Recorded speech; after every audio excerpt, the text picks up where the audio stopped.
She gave me one more look, nodded a nervous smile, then curled up and began to stare at the wall.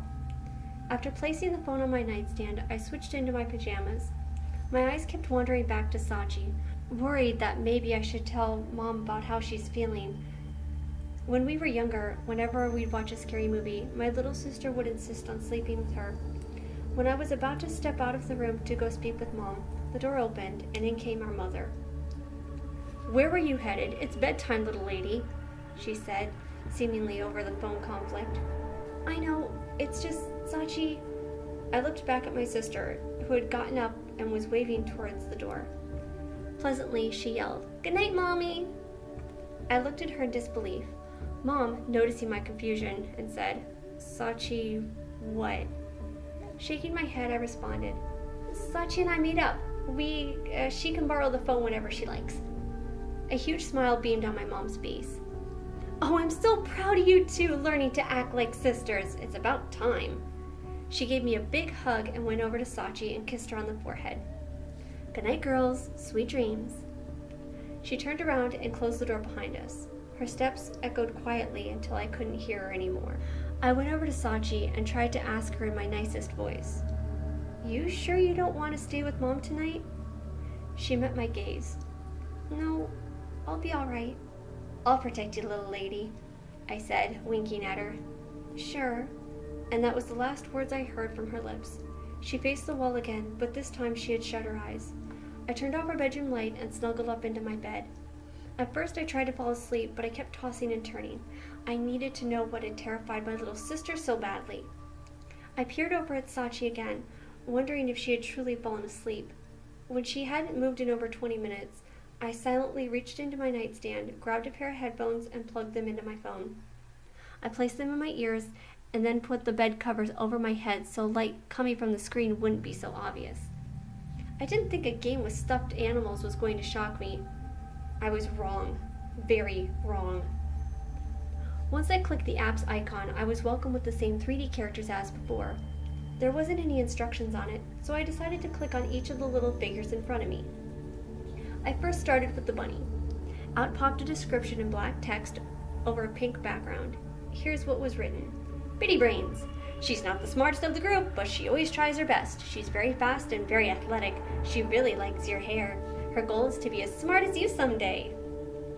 So far, not very scary. In fact, the bunny reminded me of me, except that she wears a cheerleader costume. I tapped the screen again, hoping it'd take me back to the 3D characters, but instead the screen went to black, and then a low graphic image appeared. It had the quality of an old-school Zelda game. On the screen was a little girl with brown skin and her hair picked up like mine. In fact, her clothes kind of looked like my pajamas. Just the color, of course, since the whole character was just a few pixels, but still, it was creepy. She was in an obnoxiously pink room with trinkets and toys all around her. I pressed on the screen, and the little girl scrolled wherever I put my finger on. So I moved her towards the door, when the solid baby pink pop-up with lilac butterflies as a border appeared. On it was a dark text that read, "Let's play tag! You must get to the pretty princess room before she finds you." A new screen appeared, which was my sprite at the bottom of a long column. It appeared to be a rose-colored hallway, and on each side of my character was pitch-black darkness. I moved my character up. I could hear her fast footsteps and breathing coming from my earbuds. Another pop-up presented itself stating, "Not so fast. She will hear you." I paid it no mind and continued to move quickly. At first it was just one straight column, and every time my character would move up to the top of the hallway, the screen would turn black for a second, then show my character at the bottom, in a hallway that looked identical to the first one before. At first I thought it was just repeating itself, but ultimately I reached a fork in the road. I could have turned left or right. I stopped my sprite and took a moment to think which direction I wanted to go, but realized I could still hear footsteps. They were getting louder. So I decided to turn left and see what would be there. I was now moving left on the screen pretty fast, but I still kept hearing footsteps louder and my character's breathing getting louder. Or was it mine? Or was it someone else's? Eventually I hit another fork in the road and had to choose between continuing left or moving up. I chose left and ended up what looked like a child's room. There was a little girl sprite in the room. She appeared to be crying. A text message showed up on the phone from an unknown number. I couldn't pause the game, but I decided to switch apps to read it. On it, it said, "Get out. Stop playing now. Turn off the game." Who would know I'm playing? I panicked for a moment, holding the phone, afraid to switch back to Stuffy. Soon, though, I calmed myself down and assumed it had to be a feature of the game to make it more creepy. Pretty effective. It took a moment to relax my breath, and once I had, I switched back to the game.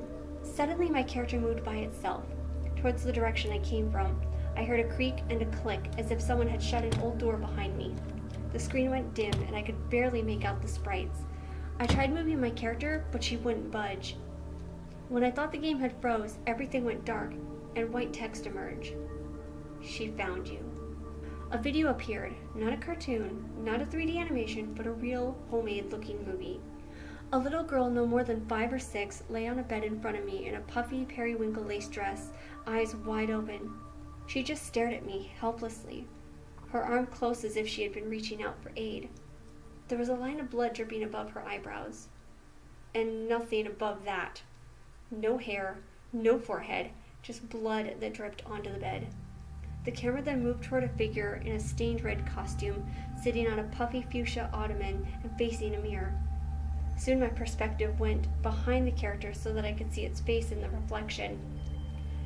It was Bitty Brains. Her long floppy ears laid in a scarlet puddle beside her, and I witnessed her sewing a little girl's scalp onto her own head with a long bone needle. She smiled sinisterly, yellow teeth shining brightly as she bounced the girl's pigtails left and right. I could see sections of her brains squirting out, her snow-white fur now besplattered with pulpy crimson. Then abruptly, Bitty Brains turned around and faced the camera, moving her head unsteadily, like a jar about to spill.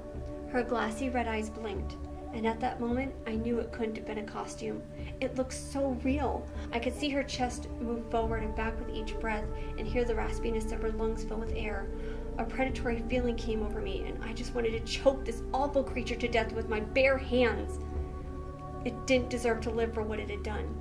I felt so much rage just staring at its cheerful face, and it was clear that it could sense my anger. It began to laugh this high-pitched cackle, and whispered softly, "Do it." With that, the screen turned black again, and in white letters only a few words written. "Want to play again? Yes or no?" My thoughts raced as I tried to steady my breathing. I kept telling myself it had to be fake. It probably just looked so realistic due to it being a juxtaposed text of poor graphics. But still, whoever made that was absolutely sick. Killing a child like that? Her face was instilled in my mind, and I couldn't stop thinking about her lifeless brown eyes. It made sense why my little sister was petrified of this game. But that's the thing, it's just a game. I was convinced that despite the disgusting, disturbing scene I had just watched, this was probably the work of some weirdos with a lot of video talent and very little decency. Again, my curiosity got the best of me, so I tapped yes, and ended up back on the coral-colored 3D character screen again. Bitty Brains was now dimmed out and I couldn't tap her, so I decided the next one I would go for would be the skeleton cat, since I wanted to save the bear for last. I figured if the bear is on the app's icon, she's probably the most gruesome gameplay. The description read, "Skinny Minnie. All she asks for is one big hug. She just wants to feel your soft skin against her." I already had an inkling that this was a clue as to how she would kill her next victim. I shuddered. The game started same as before, with the same pop-up screen, reminding me I had to head to the pretty princess room. As I entered the hallway, I could hear someone with more than 2 legs gaining up on me, so I tapped down on the screen for dear life and hoping I'd outrun it. I scurried down the hall until the fork again. Still made a left, but this time at the second intersection I went up. I was now in a new room. I received another text message and tapped on it, and it opened up. "Don't watch." Again, I ignored it. I had a sneaky feeling I was about to see something horrible, so I took a breath before going back to the game. Once I was ready, I went back to Stuffy. Back in a blush-colored room, I saw a blonde girl with a big pink bow. Again, I couldn't move. I could only watch it as the horror unfolded. I heard another click of the door, and the screen went black, only to go back to another tape. This time, the video began zoomed in close on a girl who was about my age. She was locked tight around these bars that ran horizontally. She was screaming and violently punching and kicking against the bars, trying to break through. There was no luck. The bars began closing in on her, squeezing into her face and body. Her thin arms and legs fit through her containment, and her legs were spread far apart as the pipe-like objects crushed into her. They were squeezing the life out of her, and she was choking, her wails weakening as her chest was compressed. They were pressing into her so deep, cuts were being formed, and blood dripped down her overalls. Dents formed all over her petite frame, burrowing into her skull until it concaved. Her eyes were squished between the bars on the forehead and nose, and they began to bulge and darken like ripened, juicy strawberries. Finally, I heard a crunch noise, the sound you hear when you crack into a lobster.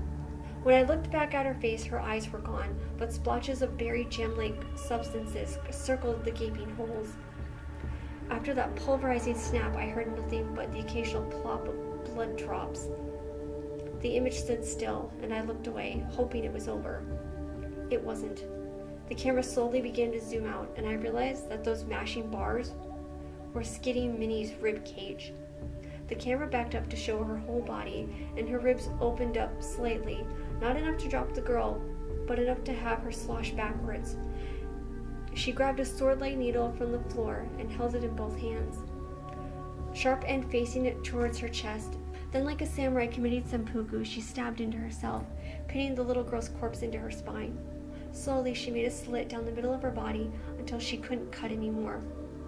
Skinny Minnie opened up her ribs more and let the cadaver slump down to the floor. With her blade, she sliced the neck and legs and kicked them aside. All she wanted was the fitted torso. With her bony hands, she picked up the small body and pulled the incision apart, pressing her thumbs in and flipped her inside out. Bones and organs dropped down by her feet, but she didn't pay any mind to them.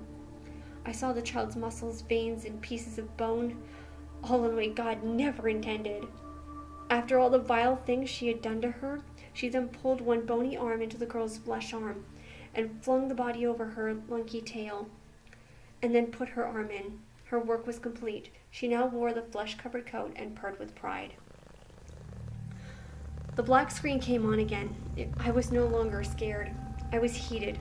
What kind of game was this? There didn't appear to be any chance of winning. Yes, the game mentioned this stupid room, but I haven't been able to reach it yet. Why couldn't I save any of these kids from the monsters? Why could I only run from something I couldn't even see, and that would eventually trap me? I didn't even see my own death. I saw others die and couldn't do anything but watch. From then on, I was determined to beat the game. Not out of fear of my own death, but because I needed closure. I needed to know that all of this was staged, that some high-budgeted, pseudo-artistic indie morons with too much time on their hands took a video camera and made some unsettling garbage. I wanted to see the end credits, or just some kind of happy ending to justify the gore I was seeing. I huffed as I clicked yes to play again. The last one left was the bear. I tapped the screen to read her summary. Stuffy! Like the Tin Man, all she ever wanted was your heart. Well, and liver, spleen, lungs, and your greasy guts. Your voice sounds really pretty too, Kimura.